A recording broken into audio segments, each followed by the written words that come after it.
안녕하십니까, 여러분. 오늘 하루도 잘 보내셨습니까? 오늘도 어김없이 우리 사회의 어두운 이면, 그리고 그 속에 가려진 진실을 파헤쳐보기 위해 이 자리에 섰습니다. 최근 언론을 뜨겁게 달구고 있는 뉴스들이 참 많습니다. 경제 문제부터 시작해서 국제 정세까지 정신없이 흘러가는 세상입니다. 그런데 말입니다.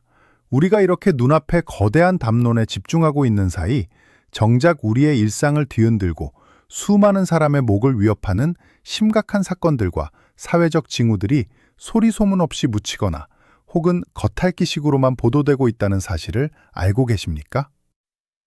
공식 보도 한 줄, 뉴스 자막 한 줄에 담기지 않은 그 이면의 이야기. 오늘 여러분과 함께 살펴볼 주제는 바로 겉으로는 우연처럼 보이지만 수사관의 눈으로 보면 필연일 수밖에 없는 사건의 단서들, 그리고 그것이 시사하는 우리 사회의 구조적 모순입니다. 안녕하십니까, 여러분. 오늘은 한 사건을 함께 살펴보고 그 속에 숨겨진 의문점들과 사실관계를 차근차근 파헤쳐보려고 합니다. 겉보기에는 평범한 일상 속의 해프닝 같지만 그 뒤에 숨겨진 인간의 추악한 심리와 디지털 증거가 가리키는 방향을 따라가다 보면 우리가 절대 간과해서는 안 될 거대한 질문과 마주하게 됩니다. 제가 전직 형사로서 현장에서 뼈저리게 느꼈던 경험을 바탕으로 오늘 이 사건의 본질을 아주 직설적이고 솔직하게 풀어내 보겠습니다. 귀를 기울이고 함께 생각지 못한 의문점들을 찾아가 보시죠.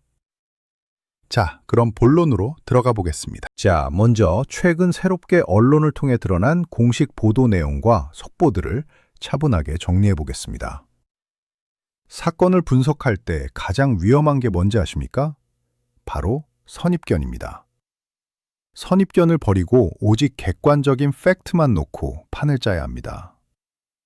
최근 전해진 첫 번째 속보를 보면 의혹의 중심에 선 인물들의 행적이 고스란히 드러나고 있습니다. 사건 발생 직전과 직후 당사자들의 행동이 참 묘합니다. 어머니는 갑작스럽게 대만 여행 계획을 세우고 있었고 아버지는 집안에 소란이 있었다는 이유로 회사에 출근하지 않았습니다. 그리고 사건 당일 평소와 달리 부모가 함께 마중을 나갔다는 사실이 언론 보도를 통해 새롭게 밝혀졌습니다. 여기에 더해 이른바 아다치 유키 사건의 수사 속보도 계속해서 업데이트되고 있습니다.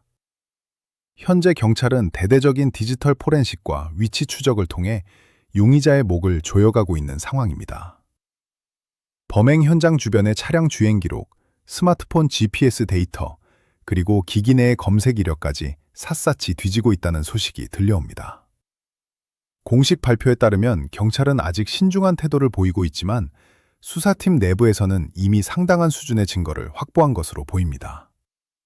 또한 교토에서 발생한 또 다른 사건 역시 가족 내부에서 심상치 않은 움직임이 감지되고 있습니다. 할머니와 외삼촌이 특정 용의자를 강하게 의심하며 경찰에 제보를 했다는 내용이 보도되었죠. 미디어들은 연일 자극적인 헤드라인을 뽑아내며 이 가족의 비극을 생중계하듯 보도하고 있습니다. 여기까지가 현재 우리가 언론을 통해 접할 수 있는 공식적인 사실관계의 핵심입니다. 매일 쏟아지는 뉴스만 보면 아, 그렇구나, 안타까운 일이네 하고 넘어갈 수 있는 내용들입니다. 하지만 과연 그럴까요? 미디어가 보여주는 스크린 뒤편에는 무엇이 숨어 있을까요? 이제부터 진짜 이야기를 시작해 보겠습니다. 자, 지금부터가 중요합니다. 여러분, 방금 말씀드린 사실관계를 들으시면서 뭔가 이상하다는 느낌을 받지 않으셨습니까? 잠깐만요. 이 부분이 당연한 흐름이라고 생각하십니까? 저는 이 보도 내용들을 접하자마자 직업적인 위화감 때문에 온몸에 털이 쭈뼛 섰습니다. 전직 형사로서 생각해보면 범죄 혐의점이 있는 인간들의 행동에는 반드시 부자연스러운 흔적이 남기 마련입니다. 인간은 거짓말을 해도 행동은 거짓말을 못하거든요. 첫 번째 포인트, 어머니의 대만 여행 계획과 아버지가 집안 소란을 이유로 결근한 점, 그리고 부모가 함께 마중을 나간 이 일련의 행동들을 보십시오. 이게 정말 우연입니까? 상식적으로 생각을 해보자는 겁니다. 집안에 큰 소란이 나서 회사까지 안 갈 정도의 위기 상황이었습니다. 그런데 그 와중에 한쪽은 해외여행 계획을 짜고 있고 또 평소에는 하지 않던 부모 동반 마중을 나간다? 수사 현장에서 본 바로는 이건 전형적인 알리바이 만들기거나 심리적 불안감에서 비롯된 비정상적 과잉 행동입니다. 보통 사람이 큰 사건을 앞두고 있거나 저지른 직후에는 자기 행동을 위장하기 위해 평소 안 하던 짓을 합니다.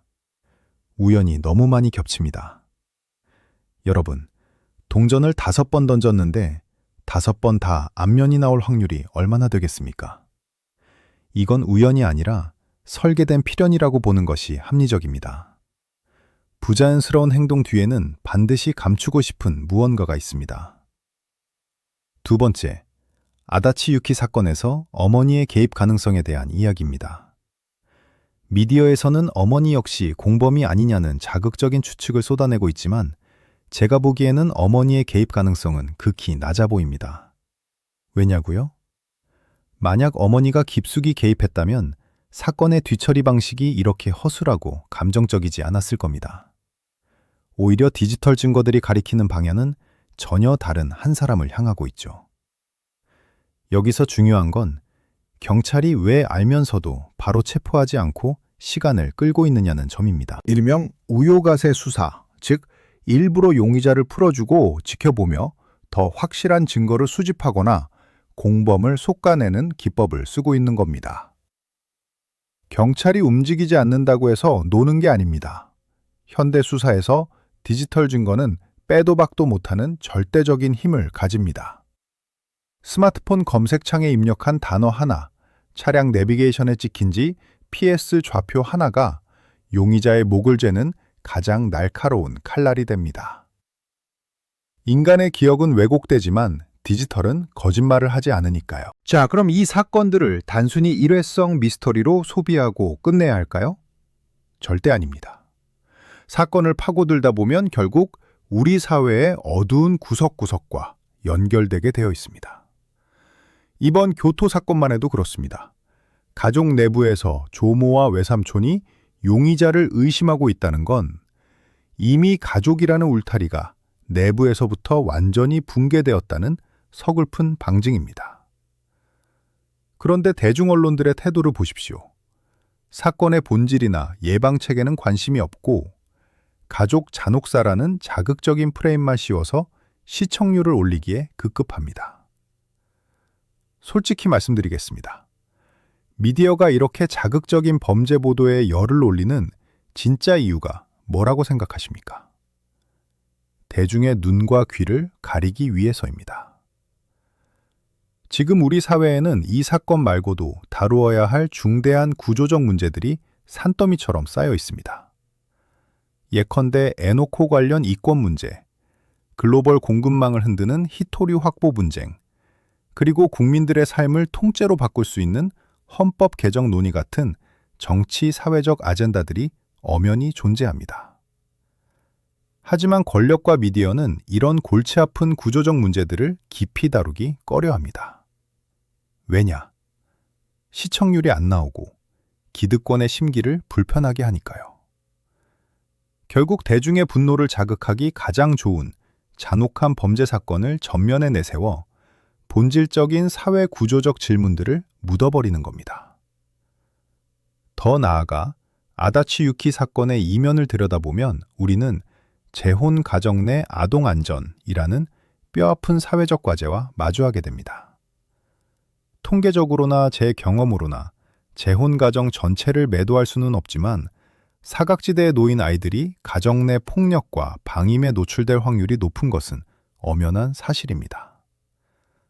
법 제도가 가정 내부의 일이라며 개입을 주저하는 사이 가장 보호받아야 할 아이들이 소리 없이 희생되고 있습니다. 사건의 수사 기법을 분석하는 것도 중요하지만 우리 사회가 왜 이런 비극을 반복해서 막지 못하는지, 그 구조적인 시스템을 뜯어 고치지 않으면 이런 분석은 아무런 의미가 없습니다. 오늘 여러분과 함께 몇 가지 사건의 숨겨진 단서들과 부자연스러운 행동들, 그리고 그 뒤에 감춰진 사회적 맥락까지 짚어봤습니다. 부모의 이해할 수 없는 행적, 철저하게 계산된 듯하나 결국 꼬리를 밟히게 될 디지털 흔적들, 그리고 이를 이용하는 미디어의 얄팍한 태도까지. 모든 퍼즐 조각이 결국 하나의 그림을 완성하고 있습니다. 그것은 바로 인간의 탐욕과 사회의 방관이 만들어낸 비극이라는 점입니다.